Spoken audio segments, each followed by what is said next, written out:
하버 프로세스에 대해서 얘기 한번 해보자.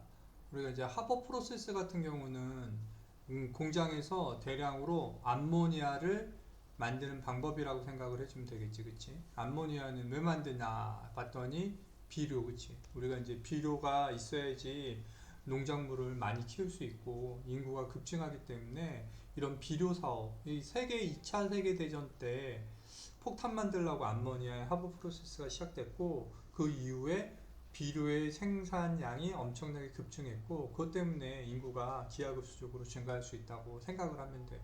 우리가 이제 암모니아 같은 경우는 되게 안 만들어지는 물질인데 암모니아를 실험실에서 만들 수 있는 방법 중에 하나가 시험 문제 많이 나오지.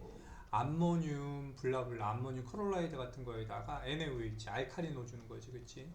그 다음에 약간 이제 가열을 해주면은 암모니아가 녹아있다가 가열하니까 끓어서 나와. 그래서 암모니아 해가지고 가스를 이제 댐프 레드 리트머스 페이퍼로 확인해주는 방법이 시험 문제 되게 많이 나와. 그래서 암모늄 아이온 테스트기도 하고 암모늄 아이온이 알칼리랑 반응해서 암모니아를 만든다. 이것도 이제 시험 문제 많이 나오지. 그러니까 실험적으로는 암모니아를 실험실에서 합성할 수 있는 방법이 이거밖에 없어. 그 다음에 이제 공장에서 대량 생산하는 방법을 우리가 하버 프로세스라 그러고, 하버 프로세스는 나이트로젠 가스하고 그 다음에 하이드로젠 가스를 갖고 와. 그래서 리버서블 상태, 잘 안 만들어진다는 얘기지. 암모니아 가스를 만들어 가지고 암모니아 가스에다가 나이트릭 엑시드, 설퍼릭 엑시드 그런 걸로, 그러니까 이제 식을 한번 보여줄까? 이거는 암모니아에다가 설퍼릭 엑시드 넣어가지고, 나이트릭 엑시드 상관없어. 암모늄 2가 되겠지, 그치? 이런 것들, 이런 물질 자체, 이런 솔트 물질 자체들이 이게 퍼틸라이저로 사용되는 실제적인 물질이야. 그 외에 나이트로젠, 포스포러스, 그 다음에 설퍼 같은 거, NPK지, 미안, NPK, 나이트로젠, 포스포러스, 포타슘 같은 경우가 식물 생장에 필요한 필수 원료이기 때문에 이런 것들이 이제 비료 성분이 되는 거지. 어떤 컴파운드의 형태로. 이건 좀 지울게. 요 두 번째 식 써준 거, 설퍼릭 엑시드하고 반응하는 식, 그런 것도 시험 문제 많이 나왔지. 그 다음에 보면은 나이트로젠 같은 경우는 우리가 대부분 이제 에어에서 갖고 오지. 에어. 공기를 압축을 시켜서 냉각을 시켜서 리퀴드로 만든 다음에 프랙셔널 디스틸레이션이지, 일종의 프랙셔널 디스틸레이션 방법으로 해가지고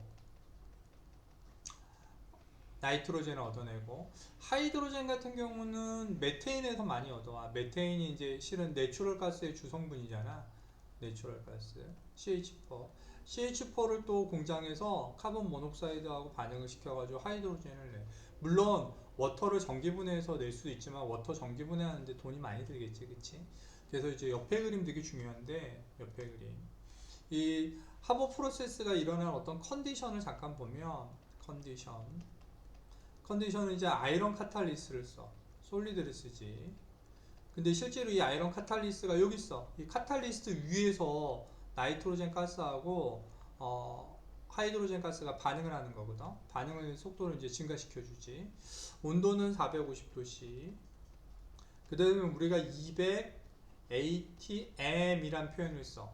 근데 이건 이제 옛날에 이렇게 표현하고 교과서가 바뀌면서 1 atm이 1 대기압이거든. 그게 이제 10만 파스칼이고 10만을 100k 파스칼 이렇게 표현한다고.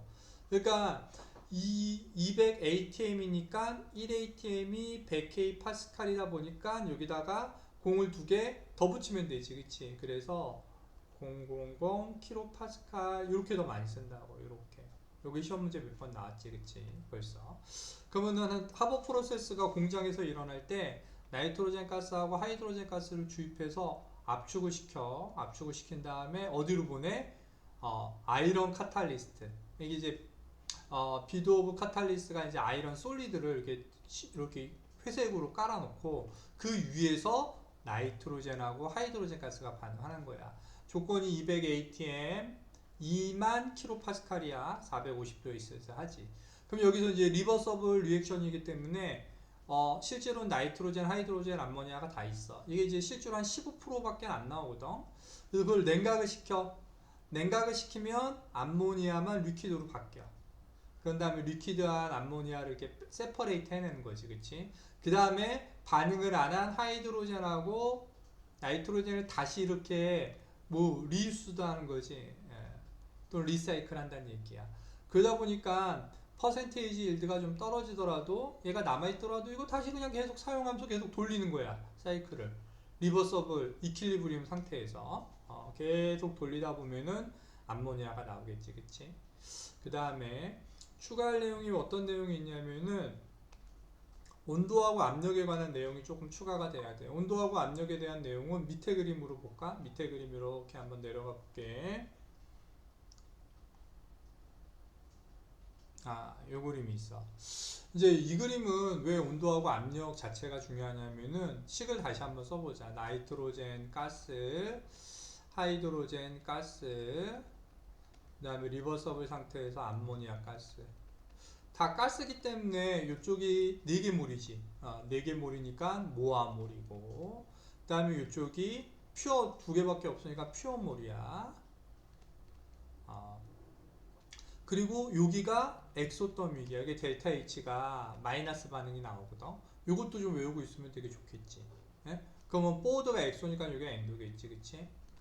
그래서 요거는 일드야, 일드. 일드 오브 암모니아라는 얘기는 뭐야?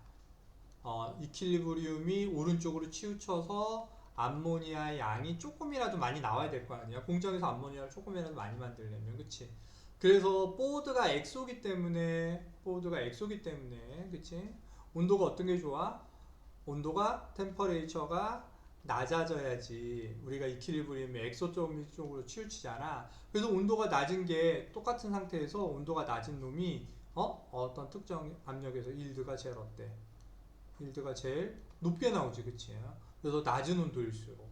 근데 온도가 낮을수록 엑소더믹 쪽으로 치우치니까 일드가 높은 건 좋은데 레이트 오브 리액션이 너무 낮아져. 그러니까 요거까지 고려를 했을 때 온도가 아까 좀 전에 얘기한 450도씨 있지.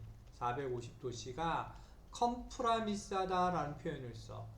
컴프라미스가 무슨 뜻이냐면은 이 정도면은 괜찮아, 타당해, 적당하다 이런 뜻이야. 그 온도로 맞춘 거지. 그 다음에 프레셔적인 측면으로 봤을 때는 퓨어물 쪽으로 가야 되니까 어때야 돼? 프레셔가 높은 게 좋겠지. 네, 왜냐면 높은 쪽으로 가야지 이퀄리브리움 포지션이 퓨어물 쪽으로 가니까, 그치?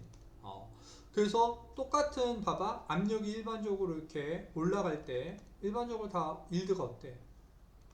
올라가고 있지, 그치? 그 그래프를 나타낸 거야.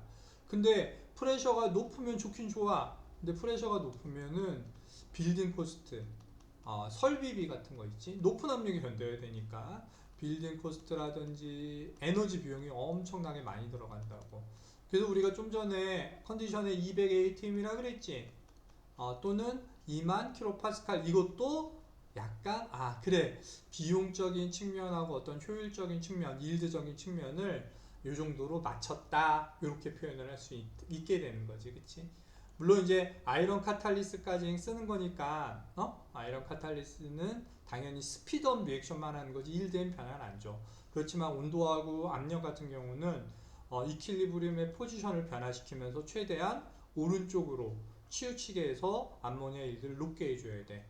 그래서 이제 온도하고 압력을 이렇게 적당하게 맞췄다. 이게 더 중요한 포인트야. 그래서 옛날에는 화학적인 어떤 물질로서 설퍼릭 액시드 컨택 프로세스하고 암모니아 합법 프로세스가 뒤에 단원에 들어갔지만 이번에는 교과 과정이 바뀌면서 이퀄리브리움 단원으로 편입이 된 거지. 그럼 여기까지 내용을 정리할게.